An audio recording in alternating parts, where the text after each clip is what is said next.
saya Sri Azuti dengan NIM 148. Kenalkan, nama saya Amanda Putri Kamtara dengan NIM 149. Saya Kanisa Tarisa dengan NIM 154. Kami dari kelas D. Di sini kami akan menjelaskan tentang materi hukum administrasi negara untuk tugas Evaluasi tengah semester dengan mata kuliah Hukum Administrasi Negara dengan dosen pengampu Bapak Edi Wahyudi. Administrasi negara merupakan pengaturan kebijakan yang dilakukan oleh pemerintahan atau aparatur negara agar tujuan negara dapat tercapai secara efektif dan efisien. Yang pertama ada definisi hukum administrasi negara, yaitu suatu cabang hukum publik yang mengatur hubungan antara negara dengan warga negara melalui lembaga-lembaga administrasi negara, mengatur bagaimana pemerintah menjalankan tugas-tugas administratif sesuai dengan hukum.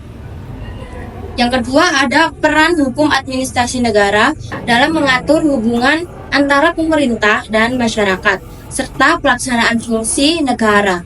Yang pertama ada hukum administrasi negara dalam mengatur hubungan antara pemerintah dan masyarakat.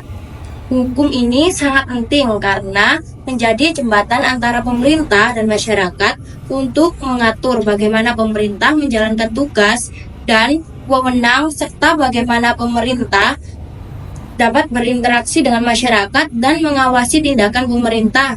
Hukum administrasi negara mengatur berbagai aspek hubungan antara pemerintah dan masyarakat. Di antaranya adalah yang pertama ada pelayanan publik. Pemerintah berkewajiban memberikan pelayanan publik yang baik kepada masyarakat. Hukum administrasi negara mengatur prosedur, standar, dan pengawasan terhadap pelayanan publik. Yang kedua ada pengambilan keputusan administratif. Ketika pemerintah memberi keputusan yang mempengaruhi masyarakat, misalnya dalam bentuk izin, sanksi, atau kebijakan, maka keputusan harus sesuai dengan hukum administrasi negara. Yang ketiga ada penyelesaian sengketa administrasi. Jika terjadi sengketa antara masyarakat dengan pemerintah, hukum administrasi negara menyediakan jalur administratif dan peradilan tata usaha negara. Ada desentralisasi dan dekonsentralisasi, yaitu pembagian kewenangan antara pemerintah pusat dan daerah. Contohnya, pemerintah pusat mengatur kebijakan umum, sedangkan pemerintah daerah memiliki kewenangan mengatur urusan pemerintahan dalam wilayahnya masing-masing. Misalnya, pemerintah pusat menetapkan kurikulum nasional, sedangkan pemerintah daerah mengatur pelaksanaan kurikulum terlibat di sekolah-sekolah di wilayahnya. Kemudian ada pembuat kebijakan. Proses pembuatan kebijakan merupakan jantung dari pemerintahan. Hukum administrasi negara mengatur bagaimana kebijakan publik dibuat, mulai dari tahap perencanaan hingga pengambilan keputusan akhir. Yang ketiga ada pelaksanaan kebijakan. Setelah kebijakan ditetapkan, tahap selanjutnya ada pelaksanaan hukum administrasi negara, mengatur bagaimana kebijakan tersebut dilaksanakan termasuk mekanisme, prosedur, dan tahapan pengawasan. Tahapan pelaksanaan kebijakan antara lain sosialisasi, memberikan informasi kepada masyarakat tentang kebijakan yang telah ditetapkan. Yang kedua ada implementasi, melaksanakan kebijakan sesuai dengan rencana yang telah dibuat. Yang ketiga ada monitoring dan evaluasi. Pada tahap ini melakukan pemantauan dan evaluasi terhadap pelaksanaan kebijakan untuk melihat efektivitas dan efisiensi. Cara hukum administrasi negara dalam melindungi hak warga negara, yaitu yang pertama dengan prinsip legalitas. Semua tindakan pemerintah harus berdasarkan hukum. Setiap keputusan atau tindakan yang diambil oleh pemerintah harus memiliki landasan hukum yang jelas dan sah. Ini mencegah pemerintah bertindak di luar kewenangannya. Tidak boleh ada tindakan yang bertentangan dengan hukum. Jika ada tindakan pemerintah yang melanggar hukum, maka tindakan tersebut akan dibatalkan melalui jalur hukum. Yang kedua adalah dengan prinsip kepastian hukum. Hukum harus jelas dan mudah dipahami. Peraturan perundang-undangan yang berkaitan dengan administrasi negara harus disusun secara jelas, sistematis, dan mudah dipahami oleh masyarakat. Tidak boleh ada peraturan yang bersifat retroaktif, yaitu peraturan yang baru tidak boleh berlaku surut dan mengikat hak-hak yang sudah dimiliki oleh warga negara. Yang ketiga adalah dengan prinsip keadilan. Setiap warga negara berhak diperlakukan sama di hadapan hukum.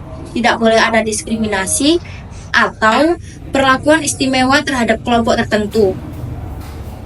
Keputusan administrasi harus diambil secara adil dan tidak boleh memihak. Proses pengambilan keputusan harus transparan dan melibatkan partisipasi masyarakat. Yang keempat ada prinsip proporsionalitas, yaitu tindakan pemerintah harus seimbang dengan tujuan yang ingin dicapai. Tindakan pemerintah tidak boleh berlebihan atau merugikan hak-hak orang lain. Sanksi yang diberikan harus sesuai dengan pelanggaran yang dilakukan. Sanksi yang diberikan harus proporsional dan tidak boleh memberatkan. Yang kelima ada mekanisme pengawasan. Adanya lembaga pengawasan yang independen. Lembaga seperti ombudsman atau komisi informasi berfungsi untuk mengawasi kinerja pemerintah dan menerima pengaduan dari masyarakat. Nah, warga negara ini dapat mengajukan gugatan pengadilan tata usaha negara ke PT UN jika merasa hak-haknya dilanggar oleh tindakan pemerintah. Selanjutnya, sumber hukum tertulis dan sumber hukum tidak tertulis untuk hukum administrasi negara. Sumber hukum tertulis yaitu yang pertama adalah konstitusi, yaitu Undang-Undang 1945. Landasan utama Undang-Undang 1945 merupakan hukum tertinggi di Indonesia. Seluruh peraturan perundang-undangan lainnya harus sesuai dan tidak boleh bertentangan dengannya. Contohnya yaitu pada pasal 28 Undang-Undang 1945 yang mengatur tentang hak atas pengakuan, jaminan, dan perlindungan dan kepastian hukum yang adil serta perlakuan yang sama di hadapan hukum.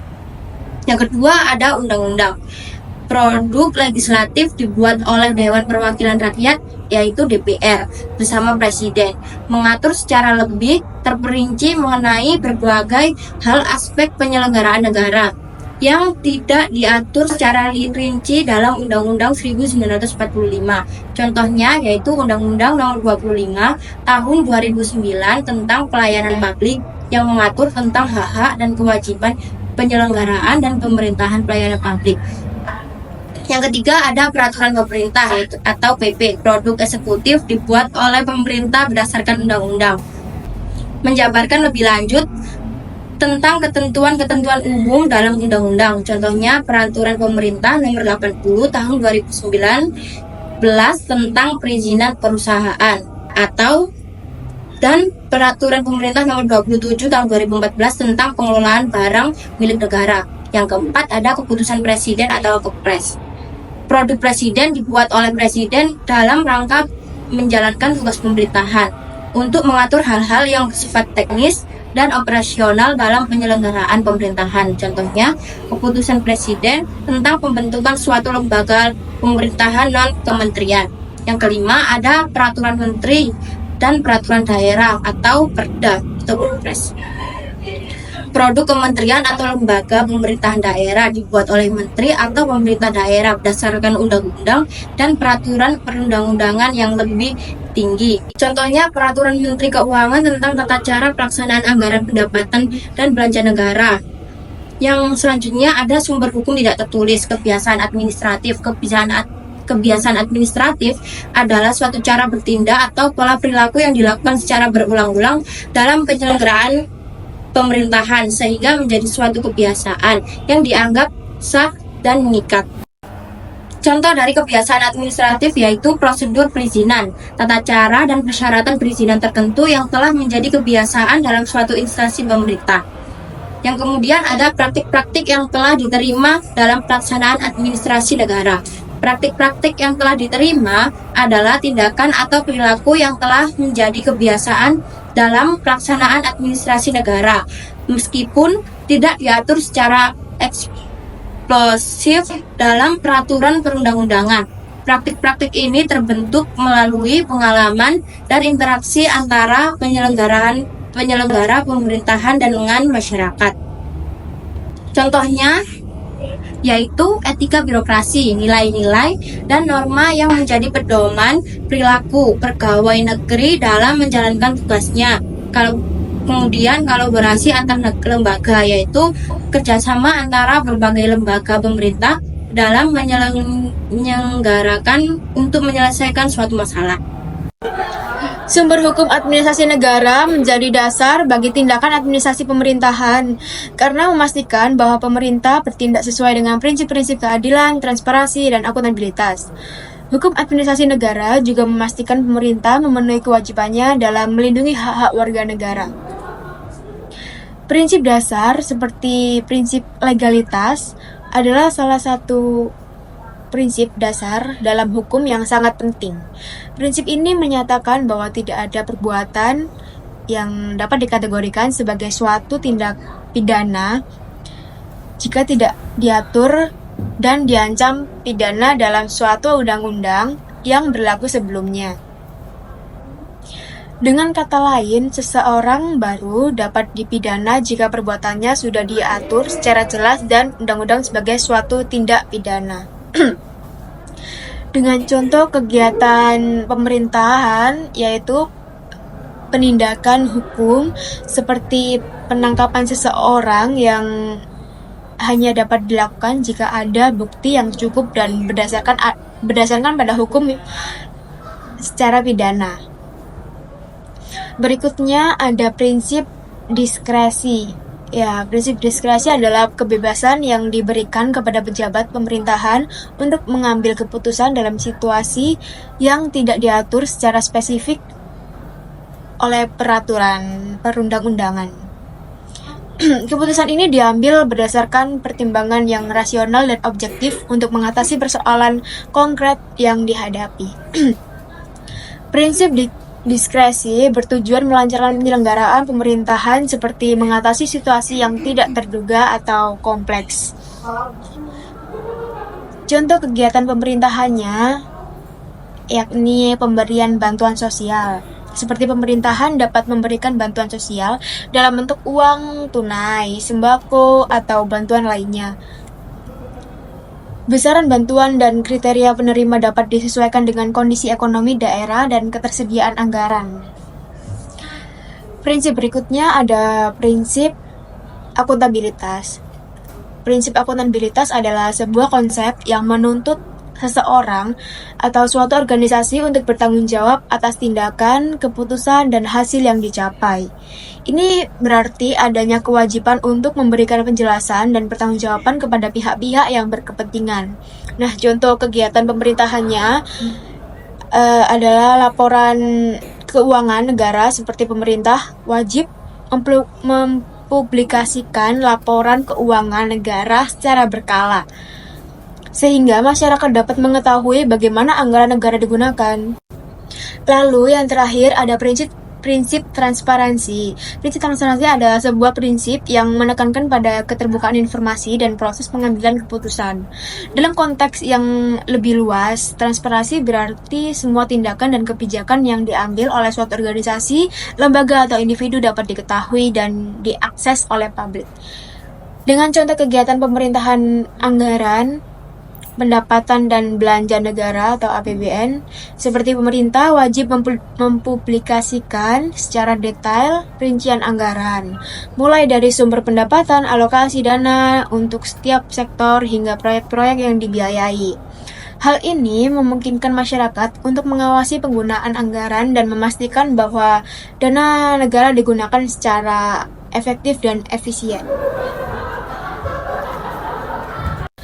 Lalu ada perbedaan hukum administrasi negara lebih fokus pada bagian negara menjalankan tugas-tugasnya sehari-hari. Misalnya, bagaimana cara pemerintah mengeluarkan izin usaha, menyelesaikan sengketa pertahanan, atau memberikan pelayanan publik. Hukum ini mengatur tindakan-tindakan konkret yang dilakukan oleh aparatur negara dalam melaksanakan kewenangannya. Nah, sedangkan kalau hukum tata negara lebih bersifat fundamental, hukum ini mengatur dasar-dasar negara seperti bentuk negara, bentuk pemerintahan, pembagian kekuasaan, dan hubungan antara lembaga negara. Hukum tata negara memberikan kerangka dasar bagi penyelenggaraan pemerintahan. Nah, keterkaitan hukum administrasi negara dan hukum tata negara meskipun berbeda, kedua hukum ini saling berkaitan erat. Hukum administrasi negara tidak dapat berdiri sendiri tanpa adanya kerangka hukum tata negara. Hukum tata negara memberikan landasan hukum bagi hukum administrasi negara. Misalnya, undang-undang tentang pembentukan suatu kementerian merupakan produk hukum tata negara yang memberikan dasar bagi kementerian tersebut untuk menjalankan tugas-tugasnya yang diatur dalam peraturan perundang-undangan di bawahnya. Selanjutnya yaitu fungsi dan peran administrasi negara. Administrasi negara memiliki 3 fungsi, yaitu yang pertama, pelaksanaan undang-undang. Fungsi utama administrasi negara dalam melaksanakan undang-undang yang telah ditetapkan oleh badan legislatif. Yang kedua, yaitu pembuatan keputusan administratif. Administrasi negara memiliki wewenang untuk membuat keputusan yang mengikat secara hukum dalam ruang lingkup wewenangnya.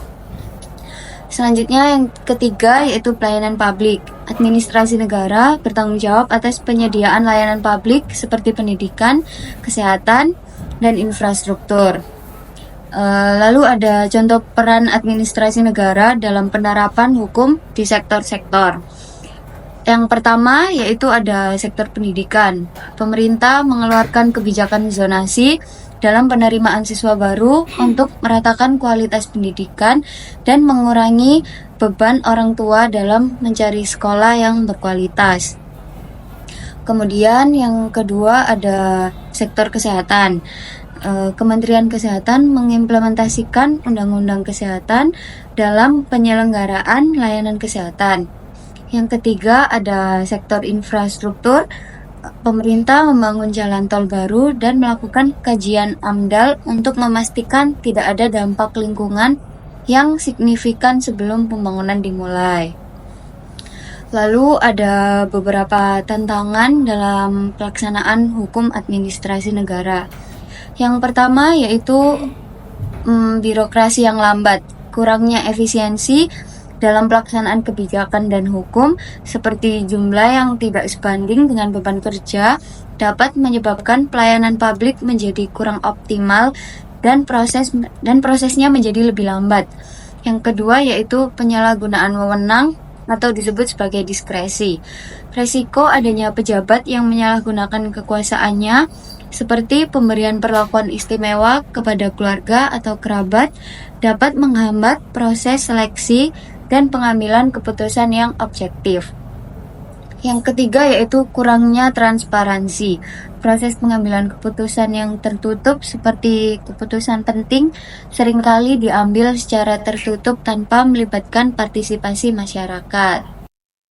Yaitu saran bagaimana tantangan-tantangan yang dihadapi dapat diatasi. Yang pertama yaitu melakukan reformasi birokrasi, memperbaiki sistem dan prosedur kerja, meningkatkan koordinasi antar instansi, seperti memperkuat pengawasan. Yang kedua yaitu penguatan integritas, meningkatkan integritas dan profesionalisme aparatur negara melalui pendidikan, pelatihan, dan pengawasan yang ketat. Yang ketiga yaitu peningkatan transparansi, membuka akses informasi publik, melibatkan masyarakat dalam pengambilan keputusan, dan memperkuat mekanisme pengawasan.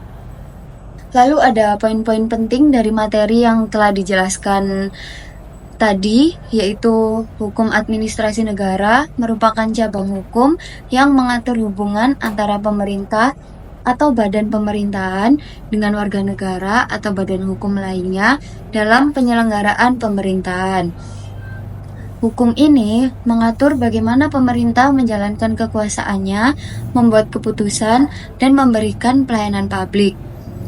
Selanjutnya yaitu sumber hukum administrasi negara meliputi peraturan tertulis dan tidak tertulis yang mengatur tindakan administratif.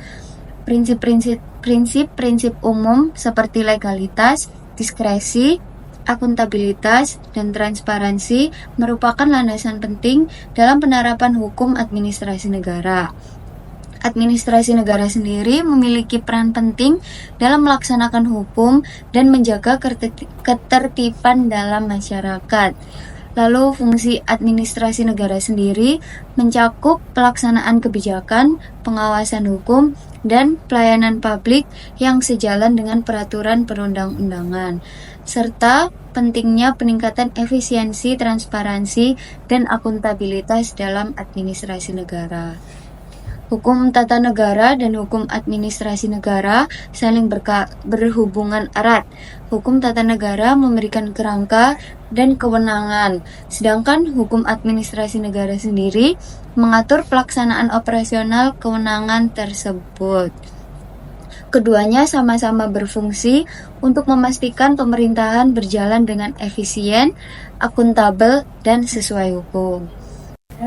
Selanjutnya, apa pentingnya hukum administrasi negara dalam menjaga keadilan dan keteraturan dalam administrasi pemerintahan? Hukum administrasi negara merupakan cabang ilmu hukum yang mengatur hubungan antara pemerintah dan warga negara, serta mengatur penyelenggaraan pemerintahan itu sendiri. Oleh karena itu, hukum administrasi negara penting. Karena yang pertama yaitu hukum administrasi negara memastikan bahwa semua warga negara diperlakukan sama di hadapan hukum tanpa diskriminasi. Yang kedua yaitu hukum ini membatasi kekuasaan pemerintah dan mencegah terjadinya penyalahgunaan wewenang oleh pejabat negara. Yang ketiga yaitu hukum administrasi negara mendorong transparansi dalam pengambilan keputusan dan pelaksanaan kebijakan publik. Yang keempat, hukum administrasi menjamin hak setiap warga negara untuk mendapatkan pelayanan publik yang baik dan cepat. Sekian penjelasan dari kita. Mohon maaf apabila ada salah kata. Kami akhiri. Wassalamualaikum warahmatullahi wabarakatuh.